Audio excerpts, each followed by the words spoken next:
Bendiciones. De nuevo estamos aquí y de antemano le doy las gracias por permitirme entrar a su hogar por este medio. Israel a su total redención es el tema que quiero compartir ahora con ustedes. El Salmo 137 nos dice así: espera Israel a Jehová, porque en Jehová hay misericordia y abundante redención en él. Padre Celestial, te sigo pidiendo la ayuda preciosa de tu precioso Espíritu Santo para que me sigas ayudando y que sea un canal de bendición para todos aquellos que están dispuestos a escuchar tu preciosa palabra, Señor, que no vuelve vacía. Gracias de antemano, Señor, te doy en el nombre que es sobre todo nombre, en el nombre de Jesús. Amén. Toda la Biblia habla directa o indirectamente de aquel gran acontecimiento del año de redención para Israel y para la iglesia de Jesús. Los dos órganos de la salvación son mencionados en Cantares, en el capítulo 2, versículo 13, que dice así: la higuera ha echado sus higos, y las vides en cierne dieron olor. Levántate, oh amiga mía, hermosa mía. Y dice aquí en el versículo 15: cazadnos las zorras pequeñas, que echan a perder las viñas, porque nuestras viñas están en cierne. O sea que Israel es la higuera, la iglesia la viña. El espíritu de la profecía sopla en toda la escritura. Todos los héroes de la fe han visto la salvación desde lejos, como nos dice en Hebreos 11:13, mirándola de lejos y creyéndolo. También todos los renacidos que pertenecen a la iglesia de Jesús tienen el espíritu de la profecía. Pues el espíritu de la profecía es el testimonio de Jesús. Nos dice ahí en Apocalipsis 19:10, mire lo que nos dice: yo me postré a sus pies para adorarle, y él me dijo: mira, no lo hagas, yo soy consiervo tuyo y de tus hermanos que retienen el testimonio de Jesús. Adora a Dios, porque el testimonio de Jesús es el espíritu de la profecía. Quien por tanto tiene el testimonio de Jesús, tiene también el espíritu de la profecía. Y quien por el Espíritu Santo testifica de Jesús, experimenta que el mismo Espíritu no solamente anuncia que Jesucristo vino, que fue crucificado por nuestros pecados y que murió, que resucitó el tercer día y subió al cielo, sino también que Él volverá. En Juan 16 nos dice así la palabra del Señor, versículos 13 y 14, pero cuando venga el Espíritu de verdad, Él guiará toda la verdad, porque no hablará por su propia cuenta, sino que hablará todo lo que oyere y os hará saber las cosas que habrán de venir. Él me glorificará, porque tomará de lo mío y os lo hará saber. Y en Apocalipsis 22:17 nos dice: y el Espíritu y la esposa dicen: ven, y el que oye diga: ven, y el que quiera tome del agua de la vida gratuitamente. ¿En qué año sucederá la redención de Israel? Son muchos los que preguntan así, pero no es correcto hacer tal pregunta, pues la redención de Israel no se realiza dentro del plazo de un año. Al contrario, inició a suceder con la fundación del Estado el 14 de mayo de 1948 y pasa por varias etapas. Ella no solamente es, como la Biblia nos lo enseña, una salvación eterna, sino también una salvación amplia con respecto a la cantidad que abarca. El Salmo 130, en el que iniciamos, dice así: espere Israel a Jehová, porque en Jehová hay misericordia y abundante redención con él. Lo que sucedió en 1948 fue una gran parte de la redención de Israel.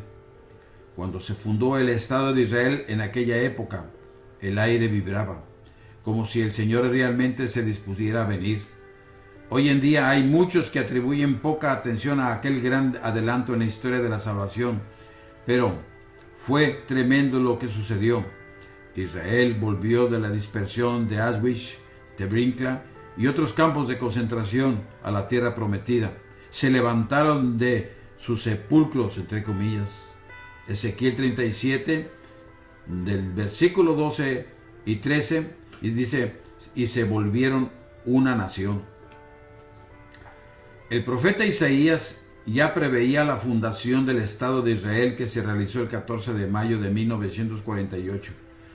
Más de 2700 años atrás, profetizando: ¿quién oyó cosa semejante? ¿Quién vio tal cosa? ¿Concebirá la tierra en un día? ¿Nacerá una nación de una vez? Eso nos lo dice en Isaías 66:8. Pero Isaías 66:10, mírelo, se cumplió. Dice ahí: alegraos con Jerusalén y gozaos con ella, todos los que la amáis. Llenaos con ella de gozo, todos los que os enlutáis por ella. Isaías 66:10. Se cumplió esta profecía el 7 de junio de 1967, cuando Israel, por la guerra de los 6 días, reconquistó Jerusalén. De esta manera Jerusalén volvió a ser capital de Israel. Está escrito: alegraos con Jerusalén y gozaos con ella, todos los que la amáis. Llenaos con ella de gozo, todos los que os enlutáis por ella. Con la fundación del Estado de Israel en 1948 y la reconquista de Jerusalén en 1967, ya se cumplió con gran parte de la redención de Israel. Lo que pasa desapercibido por muchos es el hecho de que la salvación de Israel, que sigue realizándose hasta la venida del Mesías, tiene como paralelo el creciente juicio sobre las naciones. En cuanto a esto, tenemos referencias bíblicas muy claras, como por ejemplo en Isaías 63:4, donde el Señor dice: porque el día de la venganza está en mi corazón, y el año de mis redimidos ha llegado.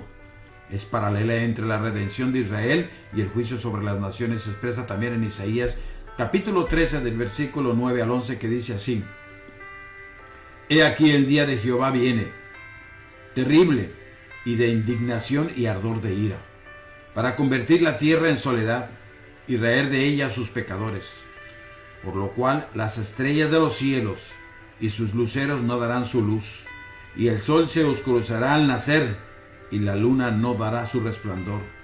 Y castigaré al mundo, o sea, las naciones, por su maldad, y a los impíos por su iniquidad, y haré que cese la arrogancia de los soberbios, y abatiré la altivez de los fuertes. La explicación de este modo de actuar de Dios la tenemos en el libro del profeta mesiánico, el profeta Isaías, en el capítulo 14, versículo 1, que dice así: porque Jehová tendrá piedad de Jacob, y todavía escogerá a Israel, y lo hará reposar en su tierra, y a ellos se unirán extranjeros. El capítulo 13 del libro de Isaías es de gran actualidad, aunque solemos evitar la explicación de la profecía con referencia a cierta época. No podemos sino darnos cuenta de que hay profecías que se refieren a nuestros días, sin que quepa duda. Y si cerráramos los ojos por causa de ejercer cuidado en la interpretación, pecaríamos. Subsiguiente a Isaías del capítulo 13, 11, en el cual ya lo leímos, ¿verdad? Donde está anunciado el juicio sobre la tierra, leemos, ¿verdad? El versículo 17 que dice aquí, ese aquí: he aquí, yo despierto contra ellos a los medos, que no se ocuparán de la plata ni codiciarán oro. ¿Quiénes son los medos? Se han mezclado con los persas, así que podemos decir que los medos es igual a los persas. ¿No se refiere Isaías en el capítulo 13, versículo 17, al rey de Persia de hoy en día, el presidente de Irán, a quien no le interesa en absoluto toda la economía de su país, tampoco todo el oro y toda la plata de los miles de millones de petróleo, sino solamente el odio, la destrucción y el exterminio del pueblo escogido de Dios, el pueblo de Israel? Vivimos hoy en medio de una situación en la cual la profecía bíblica se cumple delante de nuestros ojos. También Isaías 34:8 lo confirma así: porque es día de venganza de Jehová, año de retribuciones en el pleito de Sión. Lo que importa al Señor es Sión. ¿Cuál es la posición de la política mundial para que con Sión y el sionismo? La Asamblea General de la ONU en octubre de 1979 y con 111 votos a favor, 11 en contra y 14 miembros que se obtuvieron del voto, condenó al sionismo, llamándolo una forma de racismo. Esto sucedió por segunda vez desde 1977, y uno aún está sorprendido viendo que todo va agua abajo con las naciones.